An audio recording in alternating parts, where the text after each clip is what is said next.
नहीं बोलते? अच्छा, और कोई है यहाँ आगे? किसी ने हाथ खड़ा किया था?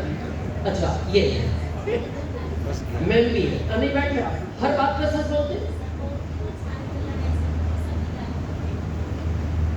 इसको थोड़ा समझते हैं।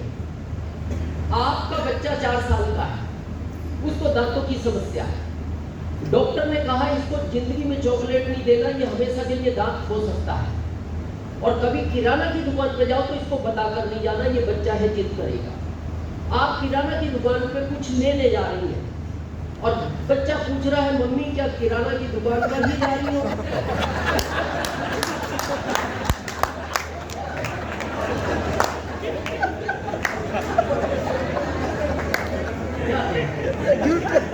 गलती नहीं है, मजबूरी है ना, गलती नहीं है, चाहते हैं। यानी मैं जो कहना चाह रहा हूं, जिंदगी में आरसीएम को भी अलग कर दो, इसके अलावा कोई प्रोफेशन ऐसा नहीं है जिसमें आप सच बोलकर आगे बढ़ सकते हो।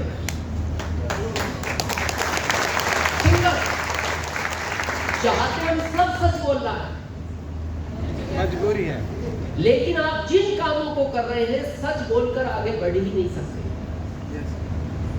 थोड़ा समझते हैं। आपकी किराना की दुकान है, आपने 20 लाख रुपया लगा रखा है, जो प्रोडक्ट 100 में लाए हो तो 120 में बेचोगे या नहीं? यस। तो ये बात ग्राहक को बता सकते हो? नहीं बता सकते, नहीं, मजबूरी है। यस सर, पेट फलेगा कैसे? क्योंकि सच बोलकर आप इस दुकान को चला ही नहीं सकते। यस।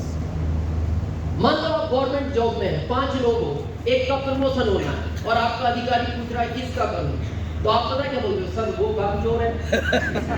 दूसरा टाइम पे नहीं आता, तीसरा आपके सामने आता है, साइन करके निकल जाता है, आखिरी में मैं बचा, बाकी आपकी मर्जी है।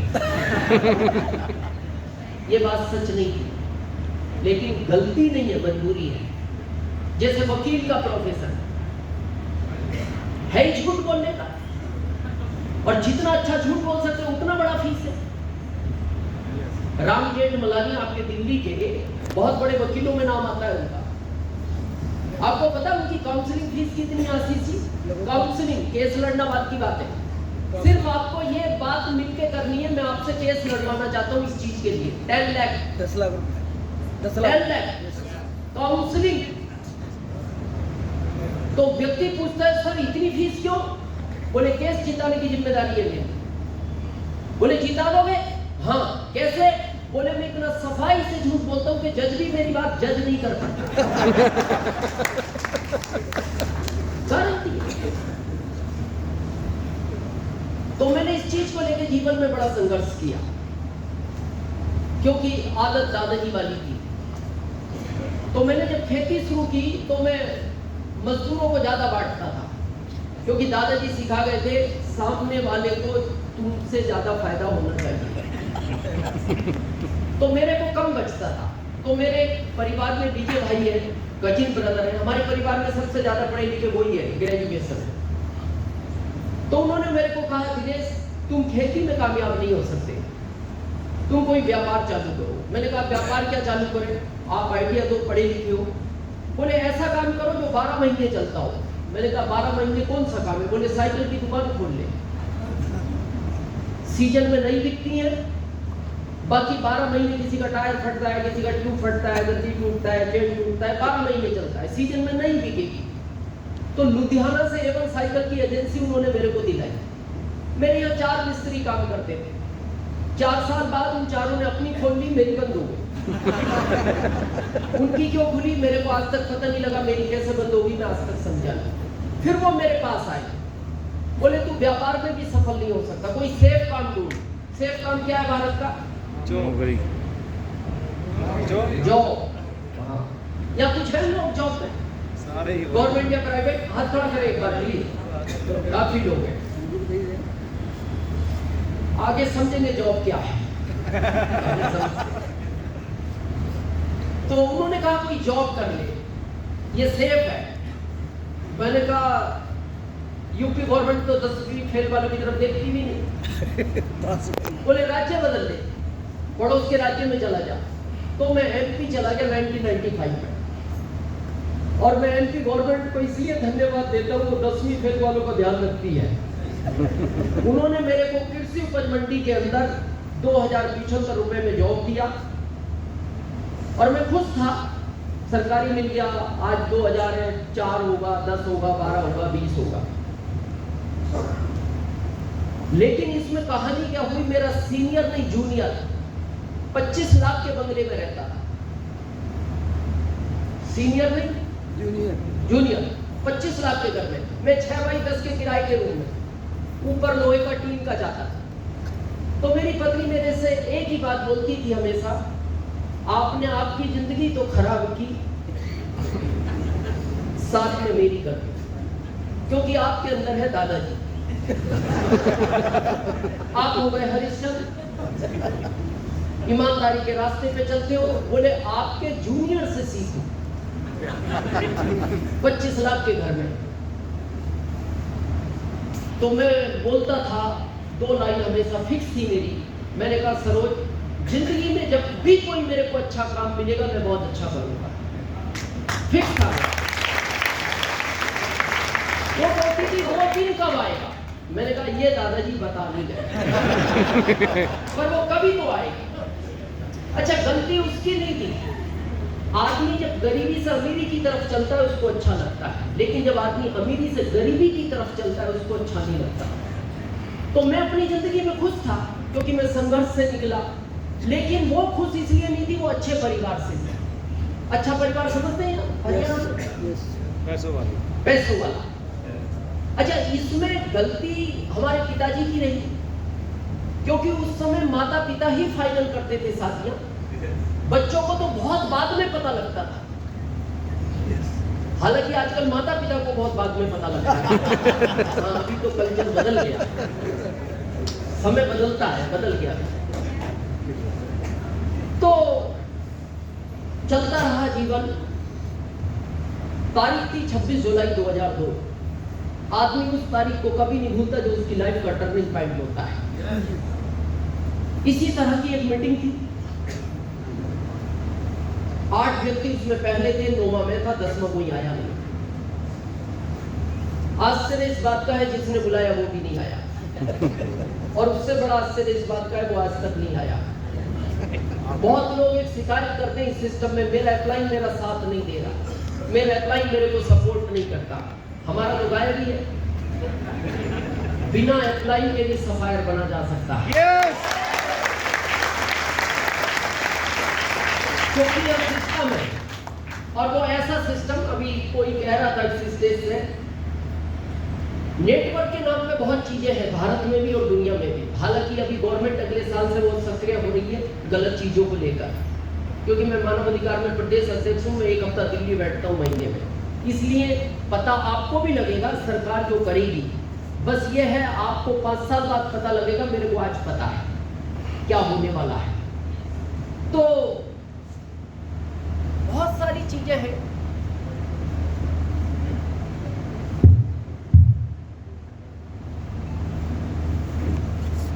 इसमें सेल पुराने डले हुए नहीं, इतनी देरी चलती आरसीएम में सेल नहीं हरियाणा के सेल है ना, नया इतनी देरी चलता है, लेकिन मैं चल सकता हूँ। तो हम बात कर रहे थे आरसीएम में, जैसे रामकिशन सर है या सैनी जी है, आशीष जी है, सुनील जी है, दिनेश जी है, बहुत सारे यहाँ सीनियर हैं। इनको इतना टाइम क्यों हो गया? आप अभी 30-35 साल के बच्चे से मिलना और पूछना अभी आप क्या करते हो, तो पता है क्या बोलता है, मैं आईसीआईसी में हूँ। बोले कब से? बोले 2 साल से। बोले इसके पहले एचडीएफसी में था। बोले इसके पहले आईडीबीआई में था। 2-3 साल में आदमी अपना प्रोफेशन क्यों बदल देता है? क्या कारण? शायद वहां उसको वो नहीं मिला जो उसको चाहिए। यही है। मेरे को 23 साल इसी प्लेटफॉर्म पर हो गए, ये 23वां चल रहा है। 23 साल एक प्लेटफॉर्म पे काम करना एक बहुत लंबा अरसा होता है। और वो एक ही कंडीशन में काम किया जा सकता है, जब वो प्लेटफॉर्म बहुत साफ सुथरा हो और बहुत ताकतवर हो।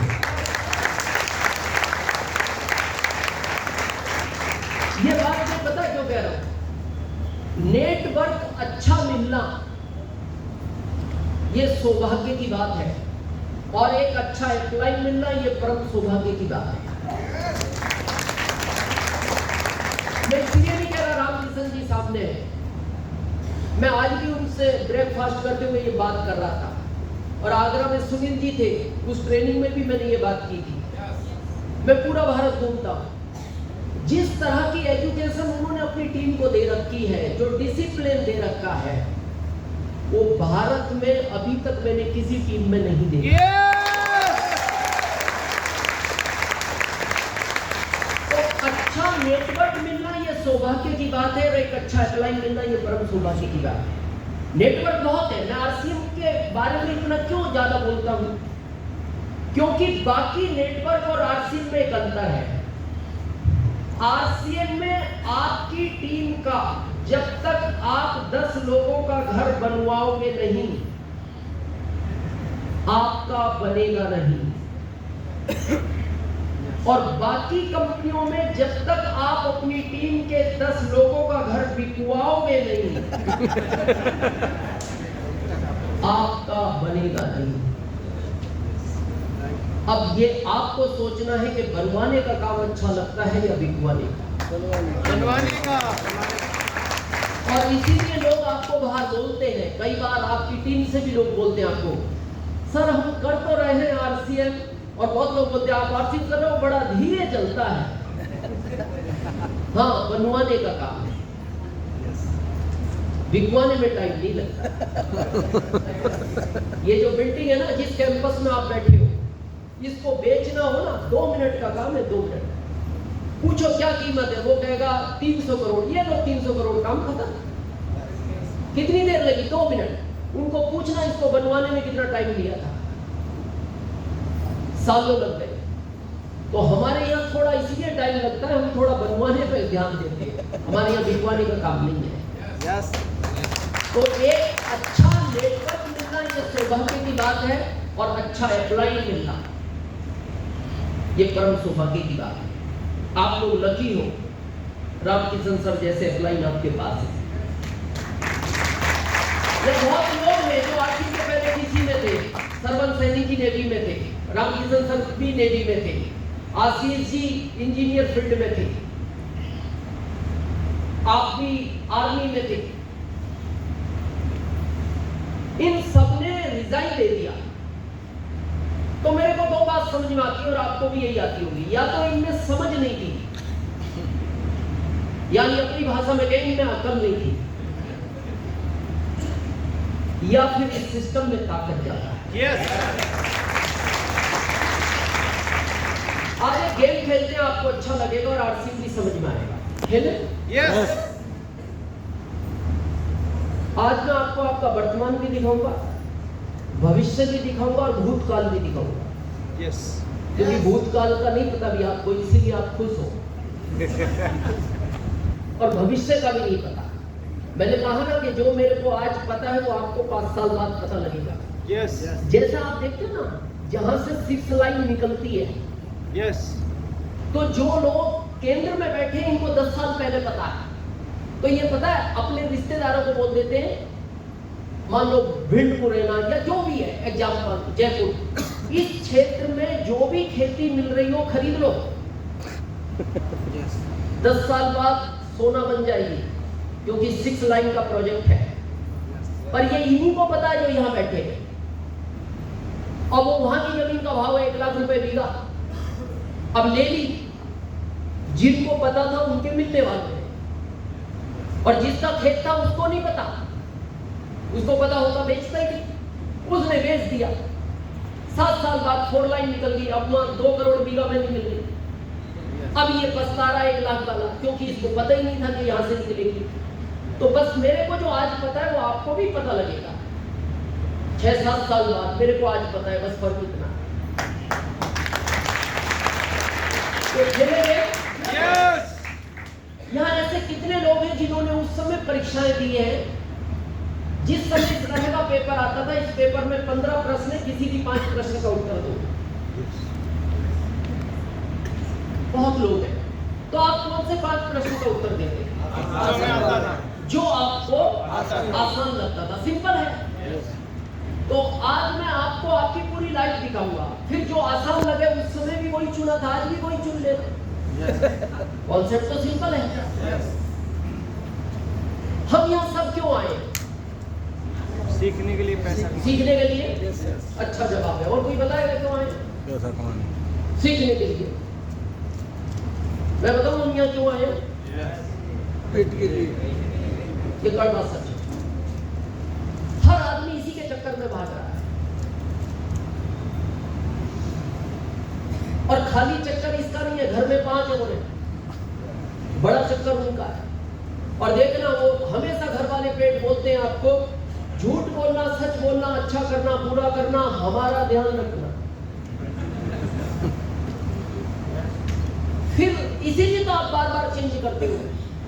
आपको गुड़गांव में कम पैसा मिल रहा है, आप जयपुर शिफ्ट हो गए, जयपुर में कम मिल रहा है, बॉम्बे शिफ्ट हो गए। चक्कर इसका है। और ये मोटिवेशन से नहीं बढ़ता, ना ये एजुकेशन से बढ़ता है। ऐसा नहीं आप इसको मोटिवेट करो और ये बढ़ जाए। जैसे आप कहो जैन समाज में 1-1 महीना पानी पी के लोग रहते हैं, जो समझते ही नहीं, रोज मांगता है, चुप रहा कर। क्या लगता है ये चुप रहेगा? नो। इसको रोज चाहिए। और इसको भरने के 3 रास्ते हैं। पहला जॉब, दूसरा व्यापार, तीसरा आरसीएम, जिसकी आज हम बात करेंगे। मैं जॉब के विरोध में नहीं हूं, और मैं जॉब के सपोर्ट में भी नहीं हूं। विरोध में इसलिए नहीं हूं, मैंने किया है। सपोर्ट में इसलिए नहीं हूं, अभी मैंने छोड़ दिया। कई कानून में लिखा है जॉब करना अनिवार्य है। नो सर, नो सर, नहीं, नो। लेकिन फिर भी 90% लोग जॉब को लाइक करते हैं भारत में। इसका क्या कारण है? मैं बताऊं क्या कारण है? एक ही कारण है, भेड़ चाल। एजुकेशन ऐसी मिली है। भारत का आदमी एक किसी काम को करता है तो बाकी लोग फिर सोचते नहीं, वो कहते हैं इसने कुछ अच्छा ही सोच के किया होगा। भेड़ चाल की परिभाषा सुनी आपने भारत में? भेड़ चाल का इसलिए ये लागू हुआ मुहावरा, एक भेड़ आगे चलती है, बाकी भेड़ें पीछे चलती हैं। अगर पहली कुएं में कूद गई तो बाकी विचार नहीं करती, कहती सही जगह गई है, कूदो कूदो कूदो कूदो, और वो टोटल ही कुएं में कूद जाती है। ये बात पता है मैं क्यों कह रहा हूं? हम लोग जॉब को बहुत ज्यादा पसंद करते हैं, और ये भारत के ही करते हैं। मैं इसका आंकड़ा दिखाता हूं आपको। हमारे भारत के कितने लोग आउट ऑफ इंडिया जॉब करते हैं? लगभग 1% से ज्यादा, लगभग 1.5 करोड़। आउट ऑफ इंडिया के लोग दिखाओ भारत में कितने जॉब करते हैं? एक भी नहीं है। मेरे को गुड़गांव में 5 लोग ढूंढ के लाओ, ये भारत के बाहर के जॉब कर रहे हैं। भरतपुर में 3 ढूंढ के दो, जिंद से 2 लाओ पकड़ के। ढूंढने से नहीं मिलेंगे आपको। क्यों? वो लोग जॉब को लाइक नहीं करते। और मेरे को बड़ा दुख होता है, मजबूरी की बात अलग है। जॉब में बनाया क्या गया आपको? सर्वेंट, हिंदी में अनुवाद करो नौकर। नौकर की पता है कितनी वैल्यू होती है? आपके घर बाई आती है पोछा लगाने या बर्तन धोने, किस दृष्टि से देखते हो उसको सैनी जी? किस भावना से? हीन भावना से। बस इतना ही आपका बॉस आपको देखता है। जितनी वैल्यू उस बाई की आपकी नजर में, आपकी बॉस के नजर में उतनी ही वैल्यू आपकी है। और मेरे को दुख ये होता है, पैसे लगा लगा के नौकर तैयार कर रहे हैं, और वो कहता है बेटा घबराना मत, ऐसे स्कूल में पढ़ाऊंगा, पैसा कितना भी खर्च हो, टॉप का नौकर बनाऊंगा। मालिक नहीं, नौकर बनाऊंगा। ये सिचुएशन पहले अलग थी, आज अलग है।